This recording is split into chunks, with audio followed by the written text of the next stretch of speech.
আসসালামু আলাইকুম। হ্যালো বন্ধুরা, কেমন আছেন সবাই? আশা করি সকলে অনেক অনেক ভালো আছেন। বাংলাদেশের সর্বপ্রথম ব্লগার তৌহিদ আফ্রিদি কেন হসপিটালে, কি রোগে ভুগছেন তিনি, আজকের এই ভিডিওতে আমি আপনাদের এ টু জেড জানানোর চেষ্টা করব। তাই এই ভিডিওটা আপনি যদি একজন তৌহিদ আফ্রিদির ভক্ত হয়ে থাকেন অবশ্যই এ টু জেড দেখার ট্রাই করবেন। আর আজকের এই ভিডিওর মাধ্যমে আমি আপনাদের 100% সঠিক ইনফরমেশন দেওয়ার চেষ্টা করব। তৌহিদ আফ্রিদি তার ফেসবুক পেজে আজকের এই ফটোগুলো পোস্ট করে বলেন প্রে ফর মি, যার অর্থ দাঁড়ায় আমার জন্য প্রার্থনা করুন বা আমার জন্য দোয়া করুন। তো আমরা যারা তৌহিদ আফ্রিদির ফ্যান ফলোয়ার রয়েছি অবশ্যই তৌহিদ আফ্রিদির জন্য দোয়া করব। তো এখন জানা যাক তার কি হয়েছে, কি সমস্যার কারণে তিনি হসপিটালে রয়েছেন। মূলত তৌহিদ আফ্রিদির হসপিটালে থাকার একটি কারণ, তার কিডনি সমস্যা দেখা দিয়েছে। আর এই বিষয়টি সম্পূর্ণ নিশ্চিত করেছেন তৌহিদ আফ্রিদির সহপাঠী মেহেদী হাসান। মেহেদী হাসান তৌহিদ আফ্রিদির ফেসবুকের পোস্টটি শেয়ার করে বলেন ভাইয়ের কিডনি সমস্যা আবারও দেখা দিয়েছে।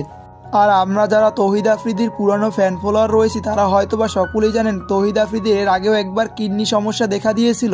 আর এখন আবার সাম্প্রতিক সময় তার আবার পুরনো সমস্যা দেখা দিয়েছে। আর এর কারণেই মূলত তিনি হসপিটালে রয়েছেন। আশা করি আমি আপনাদের সম্পূর্ণ বিষয়টি ক্লিয়ার করতে পেরেছি। আর তৌহিদ আফ্রিদির এই গুরুতর অবস্থাটি আপনি যদি সকলকে জানাতে চান অবশ্যই ভিডিওতে একটি লাইক দিয়ে রাখবেন।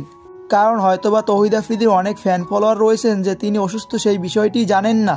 তাই আমাদের কর্তব্য একটি ভিডিওতে লাইক দিয়ে ভিডিওটি বেশি বেশি ভাইরাল করে দেওয়া। আর ভিডিওটা ভালো লাগলে অবশ্যই চ্যানেলটিকে সাবস্ক্রাইব করে রাখতে পারেন এরকম ভিডিওগুলো প্রতিনিয়ত পাওয়ার জন্য। তো দেখা হয় পরবর্তী কোনো ভিডিওতে। ভালো থাকবেন, আল্লাহ হাফেজ।